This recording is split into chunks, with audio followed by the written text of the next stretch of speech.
The two words you say every day without knowing what they mean. You have said them thousands of times. You said them this morning, perhaps before you were fully awake. You said them without thinking, without pausing, without any sense that something extraordinary was passing through your lips. You said, "I am tired," or "I am late," or "I am not sure about this." You moved on. The words disappeared into the noise of the day, and nothing seemed unusual about them at all. But what if those two words, "I am," are not ordinary at all? What if they are the most sacred words in the history of human language? What if every time you attach them to something small and temporary, something passing and conditional, you are moving over something so vast and so alive that most people spend their entire lives never noticing it is there? Most people walk through their days using the phrase "I am" as a simple grammatical connector. I am a teacher. I am struggling. I am not good enough. I am afraid. The words are used like a bridge between the self and a description, a feeling, a condition, a story. And in that usage, something extraordinary is passed over completely, not because the person is doing anything wrong, but because no one ever told them what those two words actually contain when you stop before the description and simply rest in them. Goldsmith, the Christian mystic who spent his life uncovering the living reality of what he called the infinite way, understood something about "I am" that most spiritual teaching has never adequately addressed. He saw that the recognition of what "I am" truly means is not a technique you practice, not a theology you accept, not a religious doctrine you subscribe to or argue about. It is an awakening to what you already are at the deepest, most immediate level of your being. Think about this for a moment. Right now, as you read these words, something is happening. There is awareness, there is presence. There is something that is receiving these sentences, turning them into meaning, noticing them, being here with them. You might call that something your mind, your consciousness, yourself, but have you ever stopped long enough to ask what that is? What is this presence that is aware right now? What is this I that precedes every AM you have ever spoken? That question, when it is truly asked, does not stay in the intellect. It drops inward. It becomes something you feel rather than think. And in that dropping inward, something begins to shift. Not dramatically, not all at once, but quietly, the way light enters a room when a curtain is very slowly drawn back. This is what happens when you begin to understand the true meaning of "I am." Not the grammatical meaning, not the theological definition you learned in a classroom or a church. The living meaning, the recognition that the "I am" you speak so casually every single day is not merely a phrase about you. It is the presence of the infinite itself, moving through you, being you, expressing as you right now, in this very moment of reading. You are not about to receive information about this truth. You are about to be invited to recognize something that has always been here, waiting beneath every thought you have ever had, beneath every fear, beneath every search, beneath every prayer that went unanswered precisely because it was directed outward towards something you believed was separate from you. That is the difference. That is what changes everything. Not a new belief, not a new method, simply the recognition of what was here all along. You've been using the most sacred words as small talk. Somewhere in the course of ordinary life, a deeply damaging habit forms. It forms so gradually and so naturally that almost no one notices it happening. The habit is this: we take the words "I am" and we use them to attach our identity to every passing condition we experience. I am anxious. I am a failure. I am not spiritual enough. I am too old. I am broken. We say these things and we believe them completely, not because they are true in any absolute or final sense, but because repetition convinces the mind that description is the same as identity. And once the mind accepts that equation, it begins to live entirely inside the story that the descriptions create. This is the fundamental confusion that underlies most human suffering. not the circumstances themselves, not the difficulties, not even the pain. The confusion is the belief that whatever follows I am is actually what you are. That you are the tiredness, the fear, the failure, the illness, the loss. That you are the story. Joel Goldsmith spent decades pointing to this single error with extraordinary gentleness and clarity. He was not harsh about it. He understood that the confusion is entirely natural given how we are raised, how language shapes us from infancy, how culture teaches us to locate ourselves in roles and conditions and narratives. But he was absolutely clear that until this error is seen, no amount of prayer, no amount of seeking, no amount of spiritual effort will bring the peace that every human being is searching for. There are essentially three ways the words I'm get used in a human life. The first is, I am as a social label. I am a parent. I am an accountant. I am someone who grew up in poverty. I am someone who has been hurt. These are roles, positions, histories. They are real in the human story, but they are not identity at the deepest level. They are chapters in a book. They are not the awareness that reads the book. The second way is I am as a description of temporary experience. I am tired, I am afraid, I am happy today, I am overwhelmed. These are states that move through consciousness like weather moves through a sky. They are real as experiences, but they are not you. They are conditions passing through. You are not the weather. You are the vast open sky in which the weather appears and disappears. The third way is the one almost no one is taught. The third is I am as pure presence, not I am something, not I am in some state. Simply, I am, being itself, awareness itself, the unconditioned, unlabeled, unlocated consciousness that is prior to every description, every role, every feeling that has ever moved through you. This is what the ancient scriptures were pointing to. This is what the mystics have always known and struggled to put into words. This is what Goldsmith called the presence, the infinite self, the living God that does not live somewhere outside of you, but expresses itself as the very awareness you are using right now to receive these words. The reason most people never encounter this third dimension of I am is not because it is hidden or difficult or reserved for the spiritually advanced. It is because no one pauses long enough inside the phrase to notice what is there before the description gets added. You say I am, and then immediately you add something. You never sit in the pause. You never rest in the bare aliveness of I am before the next word rushes in. That pause, that silence, that space is where the entire spiritual journey both ends and begins. Goldsmith taught that the moment you truly stop completing the sentence, the moment you rest in just I am, without adding anything to it, something you have been searching for your whole life suddenly becomes obvious. Not because you have achieved something new, but because you have stopped covering over something that was always there, beneath the noise, beneath the descriptions, beneath the endless commentary of the conditioned mind. This is not mysticism in the distant or impractical sense. This is the most immediate, most available, most ordinary truth you will ever encounter. You do not need to travel anywhere. You do not need to prepare yourself. You simply need to be willing to sit inside those two words long enough to discover what they have always contained. The burning bush and the name that cannot be named. There is a moment in the history of recorded spiritual experience that stands above almost all others in its strangeness and its precision. It is a moment that most people who know the story have heard so many times that they have stopped truly hearing it.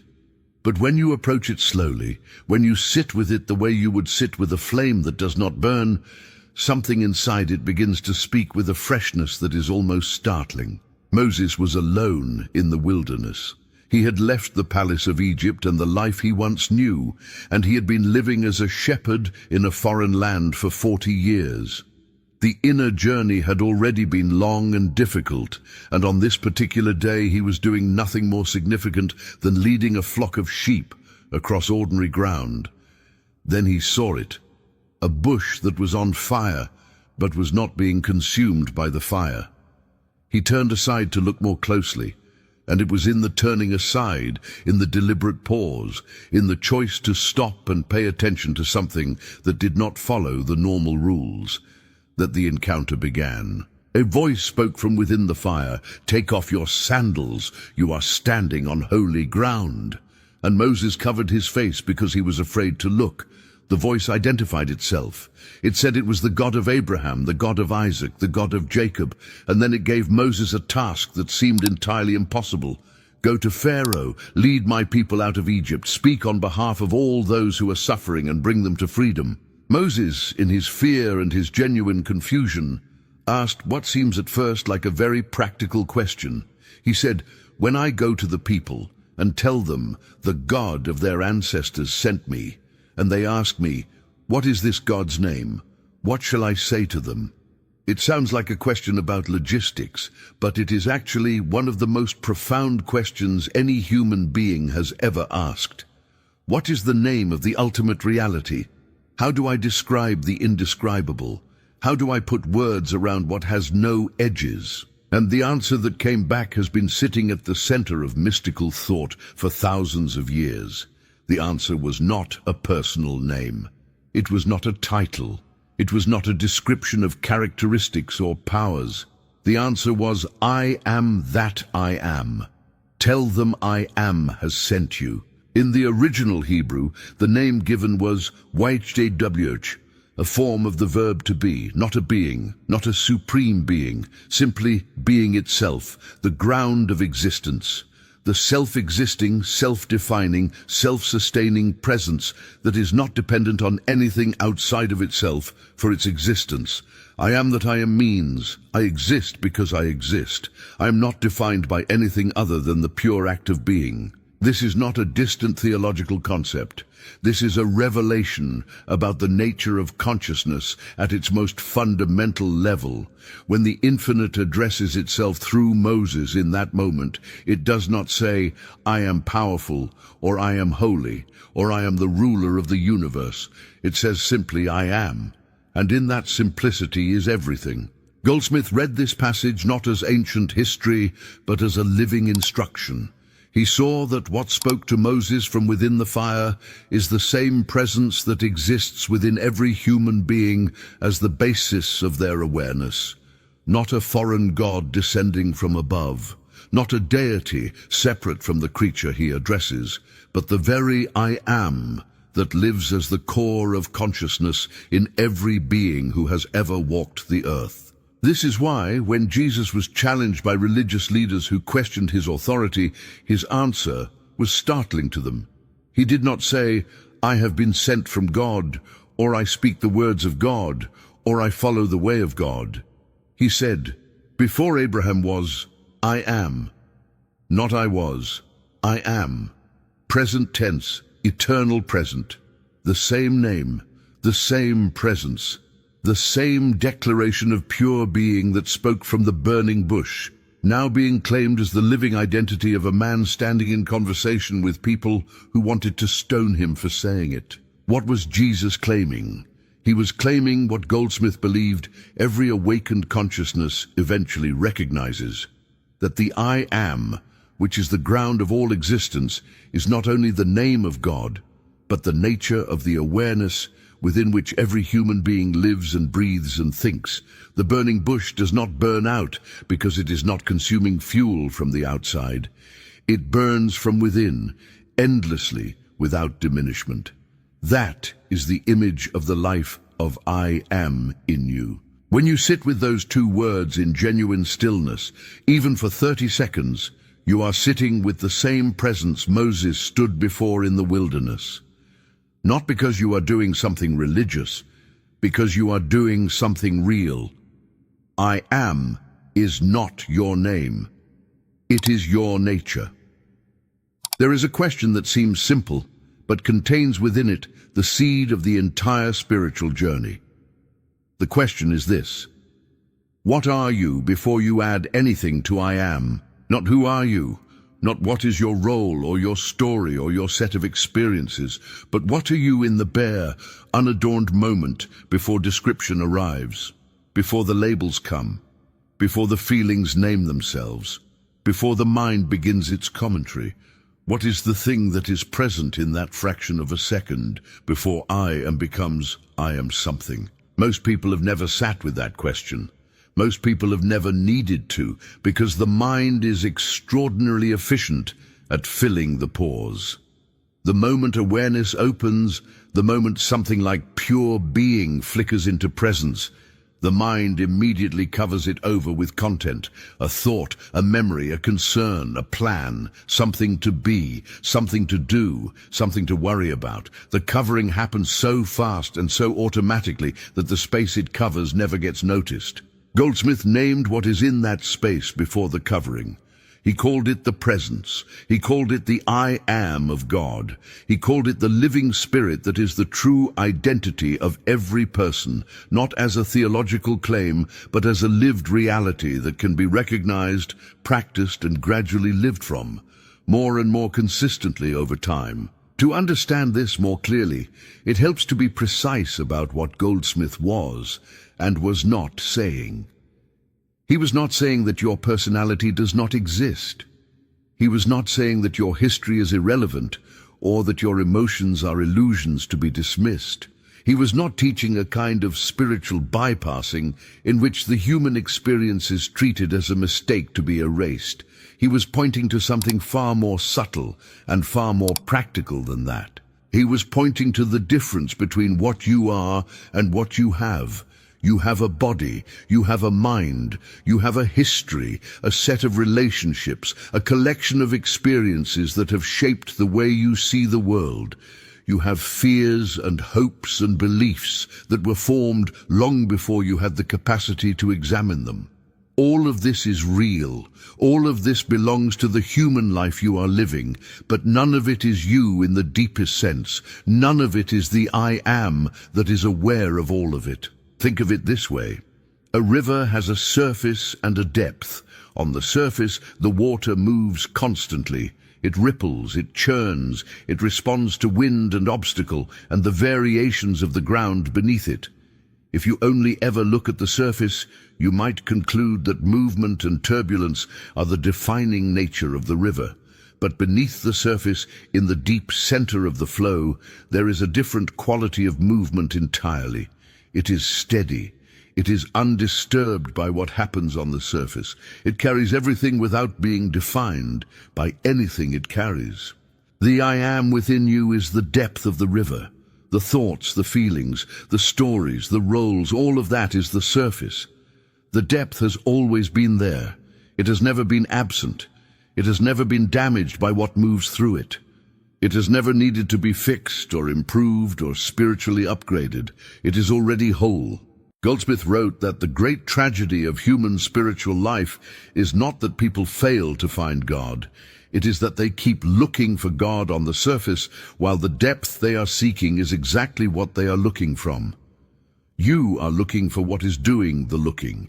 You are searching with what you are searching for, and the moment this recognition breaks through, not as an intellectual idea, but as a living experience, something that cannot quite be described happens. The search relaxes, not because you have given up, but because you have arrived. This arrival is not a destination at the end of a long road. It is the recognition of what is here right now, in this moment, as you read these words, as you breathe, as awareness is present and doing what awareness does, which is simply, quietly, completely being. I am is not your name. It is not the name your parents gave you, or the name you have built a reputation around, or the name on your professional credentials. It is not a label you carry. It is the nature you are. And when that distinction becomes clear, not just intellectually, but in the lived texture of your moment-to-moment experience, the entire quality of your life begins to change from the inside out. The woman who stopped asking for peace and found it. Elena had been a primary school teacher for 22 years, and for most of those years, she had also been carrying a weight that no one in her classroom ever saw. It was not a dramatic suffering. There was no single catastrophe, No obvious wound she could point to and say, that is where it began. It was more diffuse than that. It was a low and persistent hum of anxiety that moved with her through every day, that was present when she woke in the morning before she had done anything to deserve it, that stayed with her through her evenings, that sometimes in quiet moments rose into something she could only describe as a fear of nothing in particular and everything at once. She had tried many things over the years. She had attended a church regularly for a decade, and she had prayed with real sincerity, kneeling beside her bed each night, asking for peace, asking for relief, asking for something to intervene between her and the relentless anxiety. She had tried therapy, and it had helped her understand the patterns. But understanding patterns is different from being free of them. She had read books about mindfulness and positive thinking, and she had applied the techniques earnestly, only to find that the anxiety adapted itself to every new framework she tried to contain it in. What she had never done, what no one had ever suggested to her, was to question the identity she had built around the anxiety itself. No one had ever asked her, who is the one who is anxious? No one had ever invited her to consider the possibility that the suffering was not coming from the anxiety itself, but from her complete identification with it. She had been Elena who is anxious for so long that the anxiety had become part of how she knew herself, part of how she navigated the world, part, strangely, of how she maintained a sense of coherent self. She encountered Goldsmith's teaching through a friend who lent her a copy of one of his books. She read it slowly, several pages at a time, often needing to put it down and sit with what she had read. The teaching that stopped her completely was this: stop asking the I am to give you peace. Recognize that the I am within you is already peaceful. The anxiety you feel is a pattern in the mind. It is real as a pattern. But it is not your nature. Your nature is the awareness that is observing the anxiety, and that awareness has never, not for a single moment, been anxious. She read that sentence 3 times, and then she closed the book and sat in silence for a long time. The shift Goldsmith was describing was not about getting rid of anxiety. It was about recognizing that she was not the anxiety, that there was an I am in her, a bare witnessing presence that experienced the anxious thoughts the way a movie screen experiences the images projected onto it. The screen does not become the film. It holds the film. It is not affected by the content. It simply provides the space in which the content appears. Elena began a practice that felt in the beginning like nothing more than words she was saying to herself. Several times a day, whenever she remembered, she would pause and quietly say inwardly, I am is present in me now. The I am that I truly am is not anxious. This I am is already at peace, not as a wish, not as an affirmation of something she was hoping would become true, as a recognition of something she was beginning to believe was already true, but which she had never looked at directly. For the first 2 weeks, nothing seemed to shift. The anxiety continued its familiar patterns. The mornings were still difficult. The evenings still carried their weight. But she kept returning to the practice, not because she was seeing results, but because something in the teaching had lodged itself in her at a level deeper than the results she was waiting for. In the 3rd week, something changed. She was in the middle of a situation at work that would normally have triggered a significant anxiety response, a difficult conversation with a parent of one of her students, an accusation of carelessness that was unfair but required a calm and careful response. She felt the familiar rising of the anxious pattern, but this time, before it took over completely, she paused. Just for a moment, just long enough to recognize, there is something in me that is observing this rising. There is a presence here that is watching the anxiety come up, and that presence is not the anxiety. That presence is not afraid. The anxious thoughts were still there. They continued their activity on the surface, but Elena had found, almost accidentally, the depth of the river. the steadiness beneath the turbulence. It was not that the anxiety disappeared. It was that for the first time she knew she was not the anxiety. There was a vast, quiet something underneath it that had never been touched by it, and that something was more fundamentally her than the pattern she had been identified with for 20 years. Over the following months, Elena's relationship with her own experience transformed entirely. She still had anxious thoughts. She still faced difficult situations. She still had mornings that were heavy, but she faced all of it from a different foundation. She was no longer Eleanor who is anxious. She was the I am that sometimes had anxious experiences, which is a completely different thing. From that recognition, the anxiety gradually lost its grip, not because she had fought it, or overcome it, or convinced herself out of it, but because she had stopped feeding it with her complete identification. She wrote a letter to a teacher who had introduced her to this work, and in the letter she said something that captures what Goldsmith had been pointing to all along. She wrote, "I spent 20 years praying for something to take the fear away. What actually changed everything was the morning I realized I was not the fear. I had never been the fear. I was the I am that was looking at the fear." That recognition did not come from study or effort. It came from simply looking in a direction no one had told me to look. That direction is inward. That direction is the space before the description. That direction is the living presence of I am. How to stop talking about I am and start living as I am. Part 1. Understanding the true meaning of I am is not the same as living from it. This is a distinction that Goldsmith returned to again and again throughout his teaching life, because he had seen what happens when people receive a spiritual insight with great enthusiasm and then wonder, after a week or a month, why their life has not yet transformed. The insight was real. The understanding was genuine. But the insight alone, held only in the mind, does not restructure the deep patterns that have been forming for decades. Transformation of the kind Goldsmith was pointing to requires practice. Not practice in the sense of rehearsal, of doing something artificial in order to eventually do it naturally. Practice in the sense of repeated return, returning again and again throughout the day to the recognition of what is already true. The I am is always present.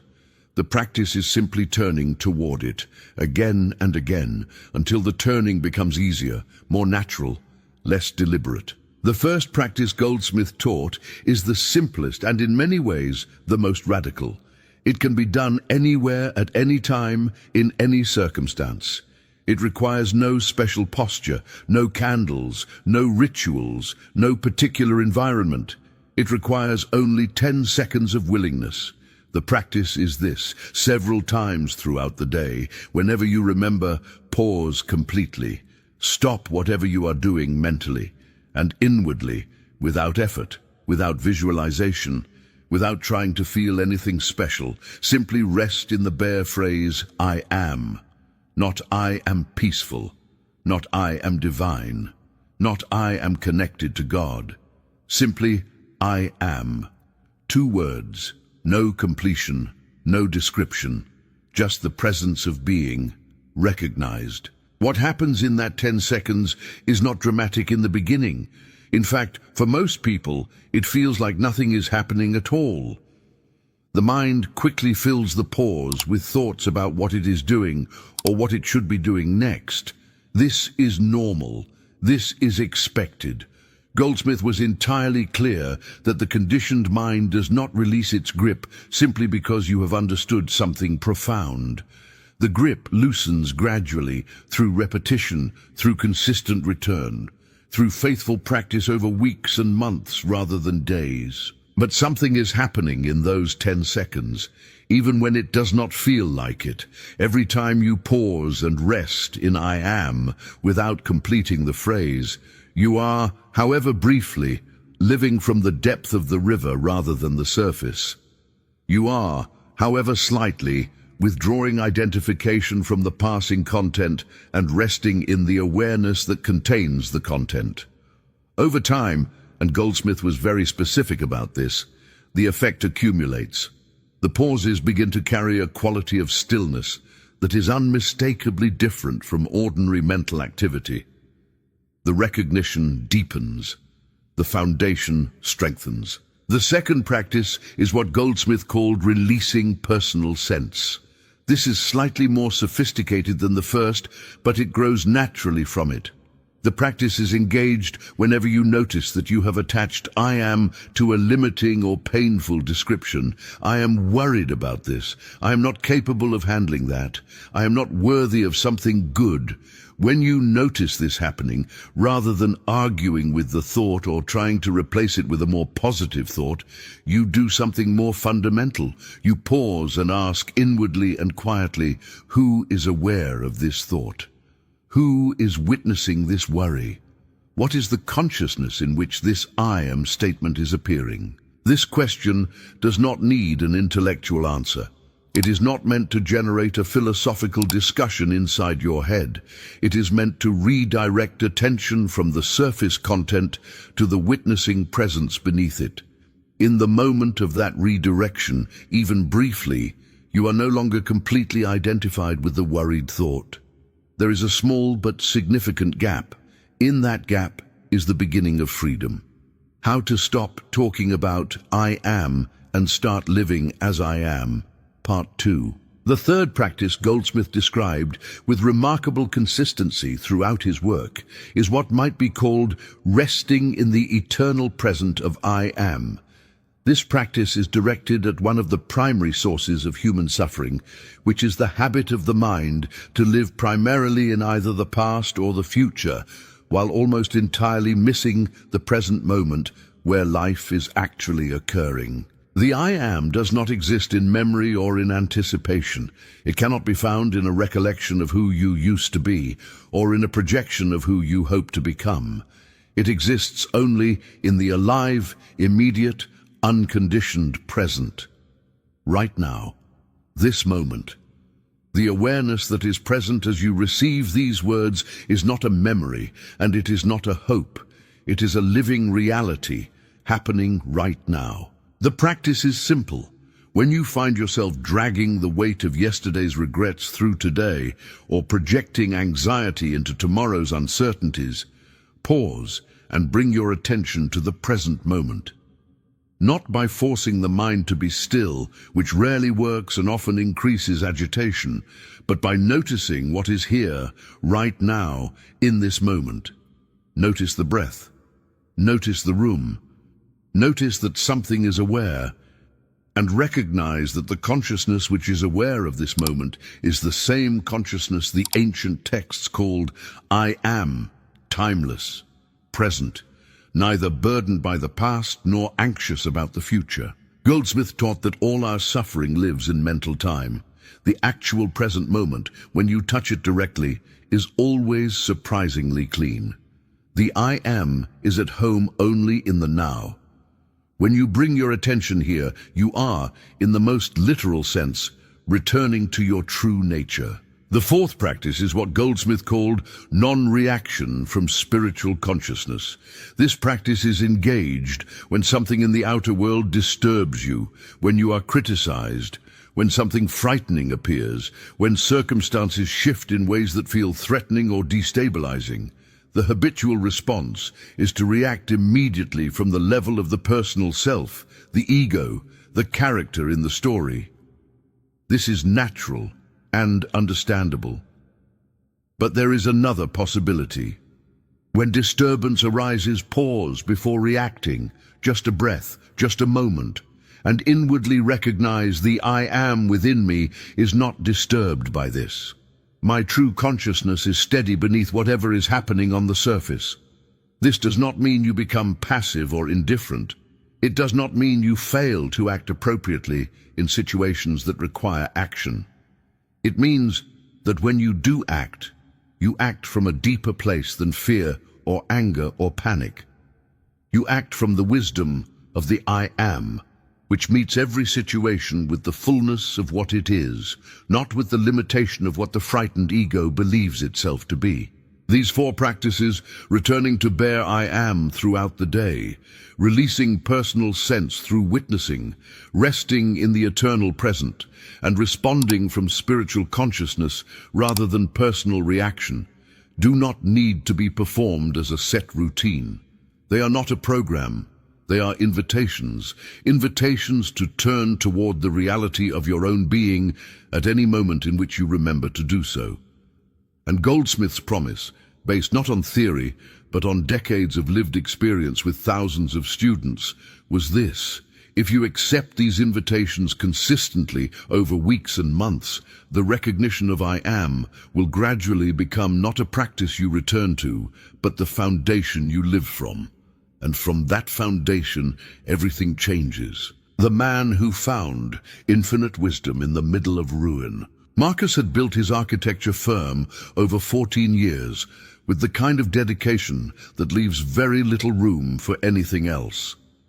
He had given it his best years, his full attention, the kind of commitment that people around him admired from the outside, while sometimes worrying about from the inside. He was good at what he did, genuinely good, and the work had flourished for a long time. Then the economy shifted. Contracts fell through. A major project that was supposed to anchor 2 years of revenue collapsed entirely, and Marcus found himself looking at numbers that had no good news in them at any angle. The fear that moved in during those months was not like ordinary fear. It had a particular quality that he later described as totalizing. It filled every space. It colored every thought. It turned even small daily moments, a slow traffic light, a delayed email response, a phone call from an unknown number, into potential confirmations of the catastrophe he believed was arriving. He was doing what the frightened human mind does when it is in genuine crisis. He was collapsing the difference between himself and the situation. He had become the failing business. The failing business had become him. He had attended a handful of Goldsmith retreats years before, largely out of curiosity, and had appreciated the ideas without feeling particularly transformed by them. But in the depth of this crisis, a phrase from one of those retreats surfaced in his memory with unexpected force. The phrase was, "You are not the condition. You are the I am observing the condition. And the I am has access to wisdom the frightened mind cannot see." He did not have an immediate transformation. He was honest with himself and with others about that. He sat with the phrase for several days before he felt anything shift. He kept returning to a question Goldsmith had posed in one of those old sessions. A question Marcus had written down and forgotten for years. The question was, who would you be if you stopped believing you were your circumstances? Not in a dismissive way, not in a way that denied the reality of what was happening, but genuinely. Who is the consciousness in which the business crisis is appearing? What is the I am that is still present even inside the worst of this? Gradually, slowly, the identification began to loosen. Marcus was still in crisis. The numbers were still difficult. The situation had not changed, but he had changed in relation to it. He was no longer entirely collapsed into it. There was a space, small at first, between the consciousness he was and the situation he was navigating. And in that space, something he could only describe as a different quality of intelligence began to function. He started making decisions differently, not from panic, which generates a particular kind of frantic, desperate thinking that often makes situations worse, from something quieter. He made hard decisions about which parts of the firm to restructure. He let go of projects that were consuming resources without returning value. He had a series of conversations with clients that, had he approached them from the frightened ego, would likely have ended badly, but which, approached from the steadiness he was learning to inhabit, opened into new possibilities he had not anticipated. None of this was miraculous in the external sense. It was not that money appeared from nowhere or that the crisis resolved overnight. The difficulty was real, and it lasted months. What changed was the consciousness from which Marcus met each day of the difficulty, and that change had practical consequences that accumulated over time into a different trajectory for the firm than would have emerged from the panic-driven decision-making of his earlier weeks. He said something afterward that captures exactly what Goldsmith was pointing to. He said, "The I am teaching did not save my business. What it did was this. It gave me back access to my own wisdom at a moment when the fear was blocking it entirely. And the wisdom, once I could access it again, saved the business. The I am did not intervene from outside. It opened from inside what had been closed by the misidentification with the fear." This is the practical reality of what Goldsmith was teaching. It is not that spiritual consciousness makes you immune to difficulty. It is that spiritual consciousness restores access to the full depth of what you are. And from that depth, human situations are met with a quality of intelligence and clarity that the surface mind, overwhelmed by identification with its own fear, cannot reach. Why the mind fights the recognition of I am. If the recognition of I am is so immediate, so available, so close, that you are already using it every time you breathe and speak and read, then why is it not already obvious to everyone? Why do most people go through entire lifetimes without touching this recognition? Why, when you begin to practice it, does the mind push back with such persistence and such creativity? Goldsmith was entirely honest about this. He did not present the path to I am recognition as smooth or automatic. He understood, from his own long practice and from his work with countless students, that there are significant obstacles, and that the obstacles do not disappear simply because you have understood intellectually what you are moving toward. The first and most fundamental obstacle is what Goldsmith called the carnal mind. This is not a demonic force or an external enemy. It is simply the habitual pattern of thought that has been trained over many years to locate identity entirely in the personal self, the ego, the character in the story of your life. This pattern has been reinforced every single day since early childhood. Every compliment that was tied to performance, every criticism that felt like a statement about your worth, every success that seemed to prove your adequacy, and every failure that seemed to prove your inadequacy. All of this training produced a mind that is deeply invested in the idea of a separate, limited, vulnerable self. And that mind does not release its investment simply because a teaching tells it the investment is based on a confusion. When you begin to practice the recognition of I am, the carnal mind will produce every possible objection. It will say, "This sounds nice, but it is not working for me." It will say, "I am not spiritual enough for this." It will say, "Look at all the evidence of your limitations, your failures, your fears. Surely these prove that I am is not your nature." It will say, "If you were truly living from the I am, your circumstances would be different." These objections feel entirely reasonable. They are designed to feel entirely reasonable, but Goldsmith taught that they all share the same root error, which is the assumption that the validity of the I am depends on the condition of your circumstances. It does not. The I am is prior to circumstances. It is not produced by favorable conditions or destroyed by unfavorable ones. The recognition of it is not earned by performance. It is simply a matter of looking in the right direction. The second major obstacle is what Goldsmith called the temptation of phenomenalism. This is the tendency to want the recognition of I am to produce specific external results, and to conclude, when those results do not arrive on the expected schedule, that the recognition is not working. This temptation is particularly powerful in a culture that values measurable outcomes and quick results. People begin the practice hoping to solve a financial problem, or to heal a physical condition, or to repair a relationship. And when these things do not transform rapidly, the practice is abandoned. Goldsmith was not dismissive of practical needs. He did not teach that circumstances are irrelevant, but he was clear that using the recognition of I am as a technique for producing specific outcomes is a fundamental misunderstanding of what the recognition is. The recognition of I am is not a tool.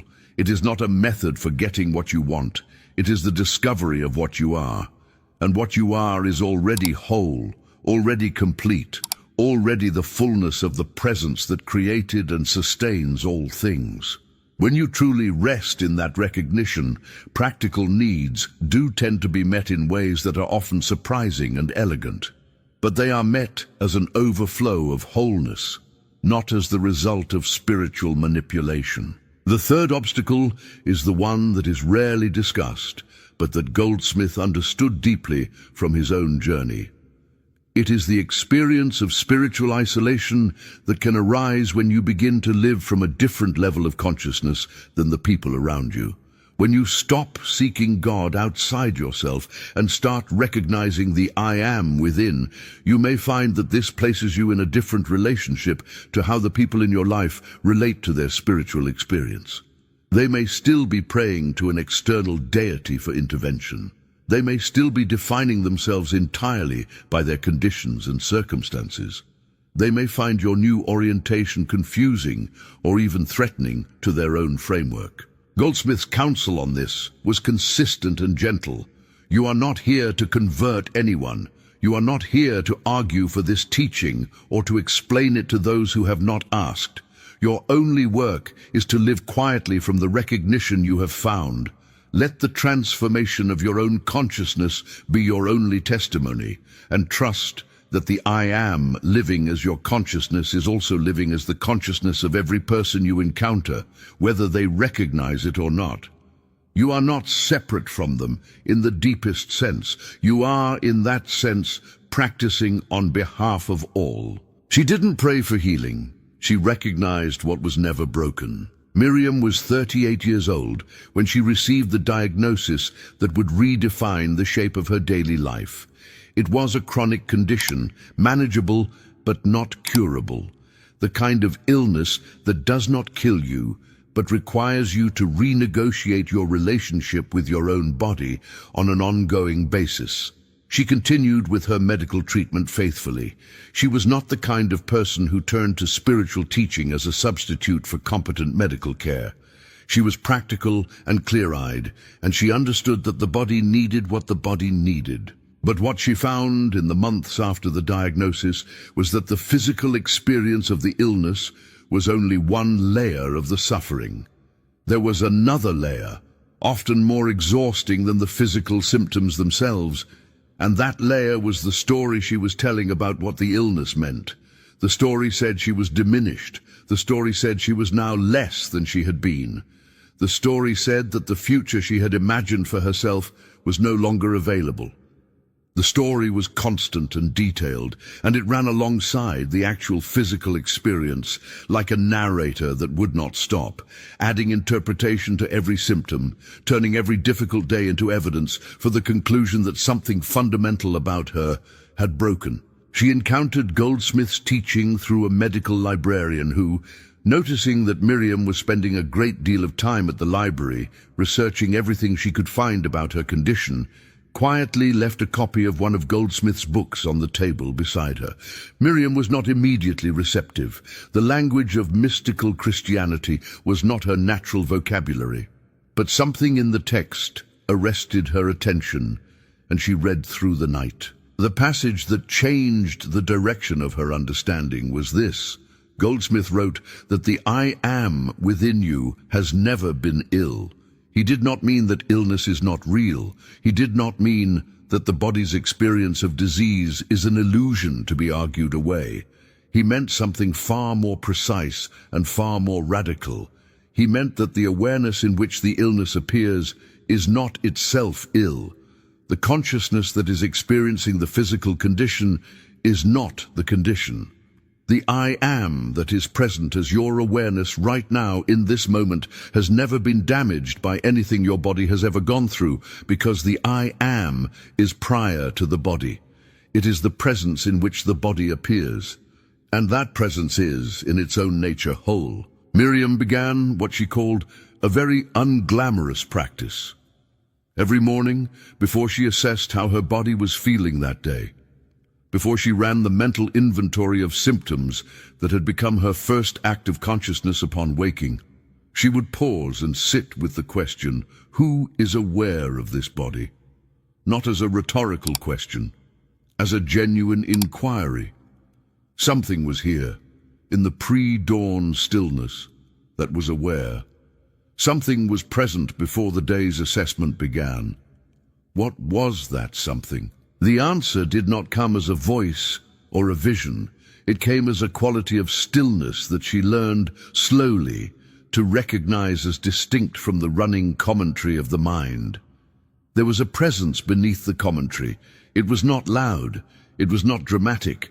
It was simply there, steady and untroubled, in a way that the mental commentary never was. She began to refer to this presence in her own private shorthand as the part of me that is not sick, not as a denial of the physical reality, as a recognition of the deeper reality. Over weeks and months, the practice shifted her experience of illness in a way she found difficult to explain to her physicians, though she tried. The physical condition remained largely unchanged. The symptoms continued their unpredictable pattern of better days and worse days. What changed was her relationship to the suffering. The second layer, the narrative layer, the exhausting story of diminishment and loss, gradually lost its authority, not because she had argued herself out of it, or because she had achieved some elevated state of acceptance, but because she had found something beneath it that the story could not reach. She described it this way: the pain is still real, the difficult days are still difficult, but I have found the part of me that is not defined by them. I have found the I am that was there before the diagnosis and is here now, and will be here regardless of what the body does next. That finding did not cure me, but it did something I think is actually more important. It returned me to myself. The illness took a great deal. It could not take the I am, because the I am was never at risk. The morning I sat with I am and nothing was the same. After, there was nothing special about the morning. There had been no crisis, no breakthrough, no significant event in the days preceding it. It was an ordinary Tuesday in early spring, the kind of morning where the light is still thin and slightly uncertain, where the day has not yet committed itself to any particular character. There was a cup of tea cooling on the table. There was the distant sound of traffic beginning. There was a mind, like any mind on any morning, slowly assembling its list of concerns. The list was unremarkable. There was a difficult conversation that needed to happen with a colleague. There was a decision about money that had been postponed too many times already. There was the low background hum of a relationship that had been strained for reasons that were not entirely clear, a strain that manifested as a kind of watchfulness, a waiting for the moment when the difficulty would either resolve or sharpen into something that required direct attention. The usual inventory, the ordinary weight of a life being lived. And then, for a reason that cannot quite be reconstructed, the question arose, not as a thought exactly, more as a noticing, a simple and yet somehow startling noticing. Who is aware of all of this? Not in a philosophical sense, not as an invitation to an internal debate about consciousness or the nature of the self, simply as a direct, immediate question directed at the present moment. Right here, right now, there is awareness happening. Something is noticing the tea, the sound, the list of concerns, the quality of the light. What is that? Where is it? What does it feel like to look directly at the thing that is looking? The mind predictably tried to answer the question. It offered various candidates: the brain, the self, consciousness, awareness. Each answer was technically plausible, and each answer also somehow missed the point, because each answer was another thought about the thing rather than the thing itself. And then, somewhere in the failing of all those answers, there was a moment of just not knowing, a moment of sitting in the open space of the question without rushing to fill it. And what was in that space was not dramatic. It did not feel like a mystical experience in the way that term is usually understood, with lights or sensations or a feeling of vast expansion. It felt like recognizing something so ordinary and so close that its very closeness was why it had been missed for so long. There was simply presence, awareness, something that was here, quietly and completely, that had been here through every thought on the list and through every thought that had come before the list, and that was in no way troubled by any of it, not separate from the thoughts, not trying to get away from the thoughts, simply present in a way that the thoughts were not, because the thoughts came and went, and this did not. Goldsmith called this recognizing the presence. He spent an entire life trying to point toward exactly this, not the dramatic breakthrough, not the extraordinary mystical state, but the ordinary, immediate, always available recognition that beneath the movement of thought, there is something that is not moving, something that simply is, something that, if you rest your attention in it even for a moment, feels like coming home in a way that no other experience quite matches. The tea was still there. The list of concerns was still there. The colleague conversation still needed to happen. The money decision still needed to be made. None of the practical content of the morning had changed. But the person sitting with all of it had shifted in some quiet but unmistakable way.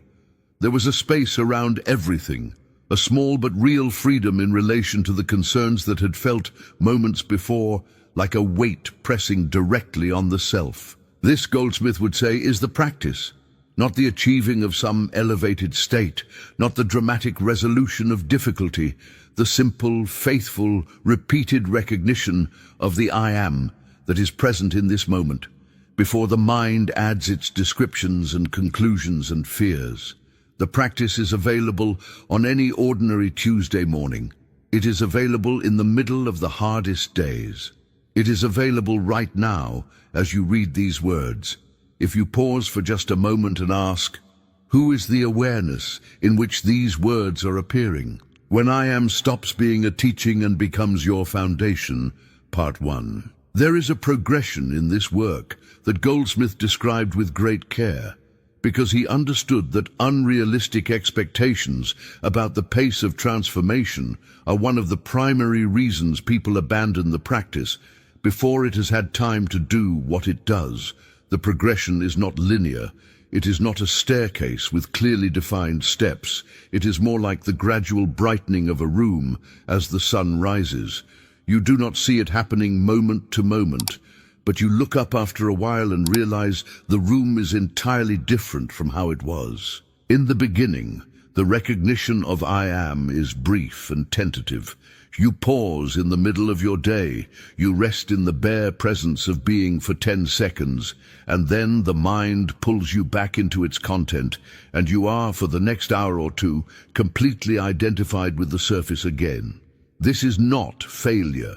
This is exactly how it begins for nearly everyone who genuinely practices. Goldsmith was explicit about this. He wanted his students to have no illusions about what the early phase of this work feels like, because the early phase can feel like very little is happening, and the mind will use that feeling as evidence that the teaching is not working. What is actually happening in those early weeks and months is more subtle than the mind's measurement can detect. Every time you pause and return to I am, you are at a level below conscious awareness, weakening the grip of the habitual identification with the personal self. The deepening is real even when it does not feel dramatic. The accumulation is real even when you cannot measure it. Goldsmith compared it to the way water finds its way through stone, not through force, not through a single dramatic event, but through patient, consistent, faithful contact over time. The second phase of the progression begins when the recognition starts to arrive uninvited. You're in the middle of a difficult situation, not practicing, not deliberately turning your attention inward, and suddenly there is a moment of natural spaciousness, a moment in which you are simultaneously in the situation and observing the situation from something that is not caught in it. This moment feels qualitatively different from the deliberate practice of the early phase. It has a naturalness to it, a sense of the recognition arising from within rather than being applied from without. And the moment it arrives uninvited for the first time, you understand something that could not quite be understood before. The I am is not something you access through practice. Practice is simply the clearing away of the obstruction that prevented you from seeing what was always here. When I am stops being a teaching and becomes your foundation, part 2. As the recognition deepens and becomes more naturally available, something else begins to happen that Goldsmith described as the gradual transformation of motivation. In the early practice, most people are motivated by a desire to feel better, to have less suffering, to solve problems more effectively, to find the peace that has been elusive. This is a perfectly understandable motivation, and it is not a wrong one. But as the recognition of I am becomes more established, something interesting occurs. The motivation shifts. The I am is no longer being sought because it will produce certain benefits. It is being recognized because it is what is real. The seeking posture gradually gives way to a resting posture, and in the resting, the benefits that were originally sought often arrive as natural consequences, without having been directly pursued. Goldsmith called the fully established recognition of I am by a name that he borrowed from the Christian mystical tradition, but filled with his own particular understanding. He called it Christ consciousness. He was very careful to explain what he meant and what he did not mean by this term. He did not mean a state of perfection. He did not mean the elimination of all difficulty from human life. He did not mean an exalted or rarefied condition that places the person who has it above ordinary humanity. He meant something far simpler and far more available.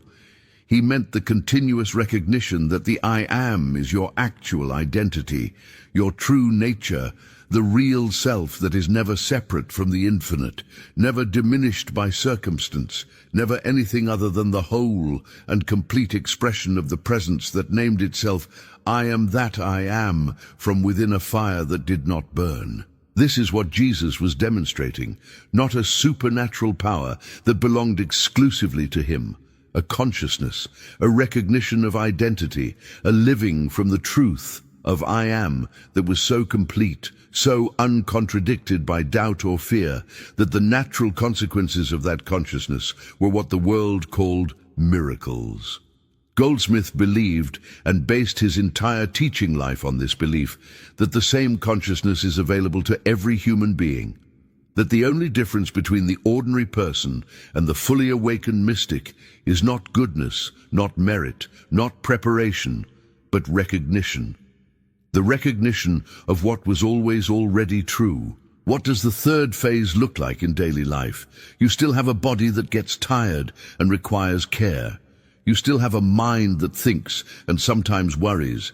You still navigate relationships and finances and work and all the ordinary fabric of human existence. But you navigate it from a foundation that is not shaken by any of it, because you know, not as a belief but as a lived experience, that what you most fundamentally are is not any of those things. You are the I am in which all of those things appear, and the I am is infinite. The I am is complete. The I am is the one thing in your experience that has never needed fixing and never will. From this foundation, Goldsmith promised, and he said this not as a hope, but as a certainty based on decades of practice and witness, the life that unfolds is not a perfect life in the external sense. Challenges still come. Loss still comes. The human dimension of existence does not become frictionless. What changes is the quality of the presence that meets everything, and that change in quality changes everything else, gradually, irreversibly, from the inside out. You begin to love more easily, not because circumstances are easier, but because the fear that contracts love is no longer the primary operating principle of your consciousness.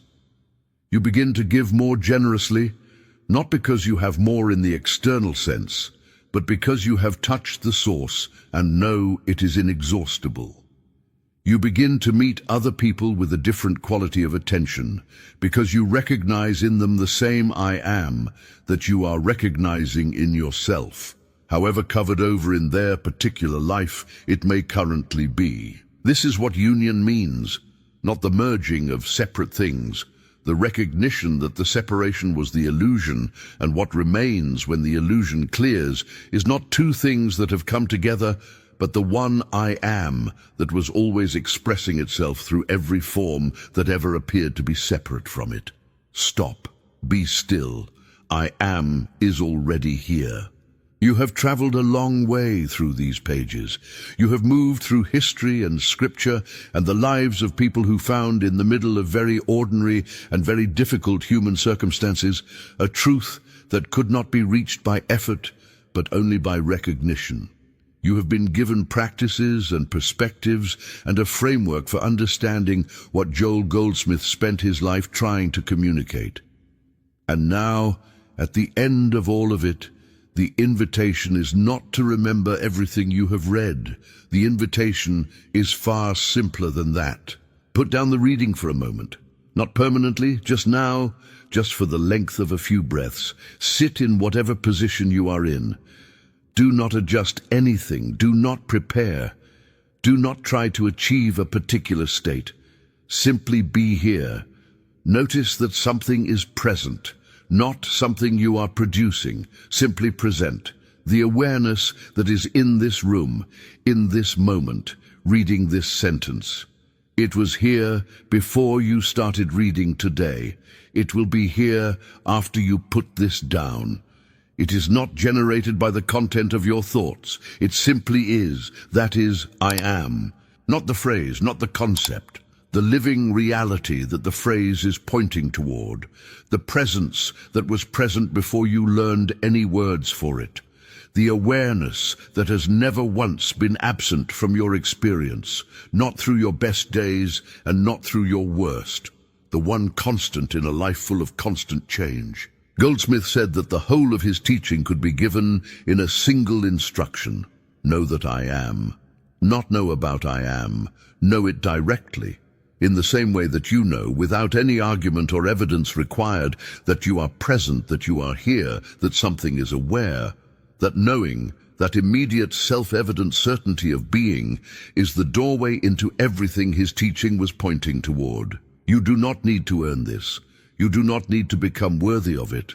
You do not need to resolve all your difficulties first, or purify your character to some required standard, or accumulate a certain number of hours of spiritual practice.